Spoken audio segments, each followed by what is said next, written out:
Hello friends, एक बार फिर मैं आपको एडमिशन के अपडेट्स के बारे में लेकर आई हूँ। देखिए, डिप्लोमा एडमिशन प्रोसेस किस तरह चलता है। पार्ट 1 होने के बाद जब पार्ट 2 शुरू होता है, जिसमें हमको कैप राउंड आता है, तो कैप राउंड में किस तरह हमको बिहेव करना है, किस तरह हमको कैप राउंड को लेकर चलना है। तो सबसे पहले हम रजिस्ट्रेशन करते हैं, है ना। रजिस्ट्रेशन जब हम करते हैं तो हमको 300 ऑप्शंस तक अलाउड है, तो हम सारे ऑप्शंस डाल सकते हैं। रजिस्ट्रेशन होने के बाद मेरिट लिस्ट जनरेट होती है। मेरिट लिस्ट के बाद कैप राउंड 1, 2 और 3 इस बार होने वाला है। तो कैप राउंड 1 के अंदर हम ऑप्शन फॉर्म को फिल करते हैं। कितने ऑप्शन भरते हैं हम? 300 तक मैक्सिमम, और जो भी हमको भरना है वो हम इसके अंदर भरते हैं। तो जो ऑप्शन हम लोग भरते हैं, उस ऑप्शन के अंदर जो पहला ऑप्शन होता है वो ऑप्शन हमारा कंपलसरी ऑप्शन होता है, जिसके अंदर अगर हमको लग जा रहा है तो सीट अलॉट होती है। अगर हमको पहले ऑप्शन पे, तो हमको फ्रीज करना पड़ता है। फ्रीज करने के बाद हमको क्या करना है? विजिट करना है इंस्टीट्यूट में, visit the institute and confirm the admission.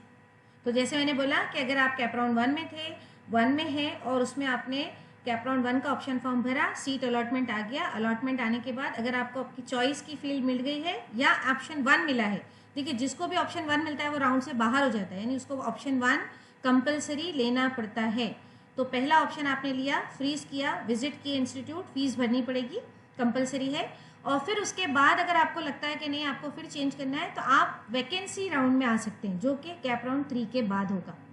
ठीक है। अब जिनको भी ऑप्शन नंबर 2 के बाद लगा है, उनको क्या करना है? वो लोग अपने एडमिशन को आगे जाकर, जैसे हम लोग बोलते हैं ना कि फ्लोट कर सकते हैं। फ्लोट का मतलब हो गया कि आपको वो सीट अभी रखनी है, ये सीट आपके पास रहेगी जब तक कि आपकी चॉइस की सीट आपको नहीं आ जाती। तो ये फ्लोट लेकर हम कहाँ आते हैं? कैप राउंड 2 पर। यानी राउंड 2 पर जब हम आ जाएंगे, अब राउंड 2 शुरू होगा, तो राउंड 2 के ऑप्शन फॉर्म भी भरे जाएंगे। इसमें भी मैक्सिमम 300 भर सकते हैं, मिनिमम हम 1 भी भर सकते हैं। तो कैप राउंड 2 में जो आपके ऑप्शन होंगे वो फ्लोट आपने किया है, तो फ्लोट का मतलब हो गया जो आपकी सीट थी वो लास्ट में आपकी रहेगी, लास्ट में, और ऊपर के सारे ऑप्शन आपको भरने होंगे। फिर से आप ऑप्शन फॉर्म भरोगे, फिर से सीट अलॉटमेंट होगा। अगर आपकी चॉइस की सीट मिल गई तो फ्रीज करना है, इंस्टीट्यूट में विजिट करना है, एडमिशन को कंफर्म करना है, फीस भरना है। अगर आपकी चॉइस की सीट वापस कैप राउंड 2 में नहीं मिलती है, तो आप फिर से फ्लोट कर सकते हैं। जैसे फॉर एग्जाम्पल, मुझे पहले राउंड में एक सीट लगी थी मैकेनिकल की। अब मुझे वो सीट कैप राउंड 1 में लग रहा है कि मुझे नहीं, आप ट्राई करना चाहिए, मुझे मैकेनिकल तो मिल चुका है, लेकिन मैं ट्राई कर सकता हूँ दूसरी कंप्यूटर फील्ड के लिए, तो मैं कैप राउंड 2 में आऊँगी। 2 में फिर से मैं अपने सारे ऑप्शंस भरूंगी। ऑप्शन भरने के बाद अगर 2 में भी मुझे सीट मिलती है, 2 में भी अगर मुझे सीट मिलती है, तो मैं क्या करूँगी?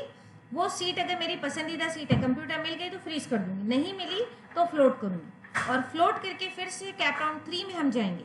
3 में आने के बाद हम कैप राउंड 3 के अंदर फिर से ऑप्शन भरेंगे। अगर हमको हमारी सीट मिल जाती है तो, या ना मिले तो भी हमको फ्रीज, यानी जो लोग फ्लोट थे वो आखिरी राउंड में फ्रीज हो जाएंगे ऑटोमेटिकली। तो थर्ड राउंड में आपको या तो फ्रीज करना है या आपको छोड़ देना है। जैसे आप फ्रीज भी नहीं करना चाह रहे, आप बोल रहे हैं कि मुझे भाई पहला ऑप्शन मिला या दूसरा मिला, लेकिन मुझे एडमिशन ही नहीं लेना है, तो आप कुछ भी नहीं करेंगे, वो राउंड में ऑटोमेटिकली आपकी सीट वैकेंसी राउंड को चली जाएगी।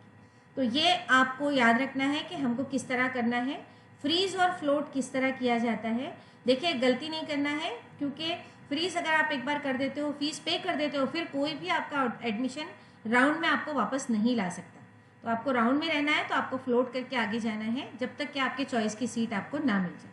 तो ये था हमारे एडमिशन प्रोसेस का ऑप्शन फॉर्म के बारे में, कि हम ऑप्शन भरते हैं, उसके बाद सीट अलॉटमेंट के बाद किस तरह बिहेव करना है। और आपको जो भी हेल्प लगेगी, मैं इसके आगे भी आपको वीडियो बना के बताते रहूँगी। शुक्रिया, थैंक यू।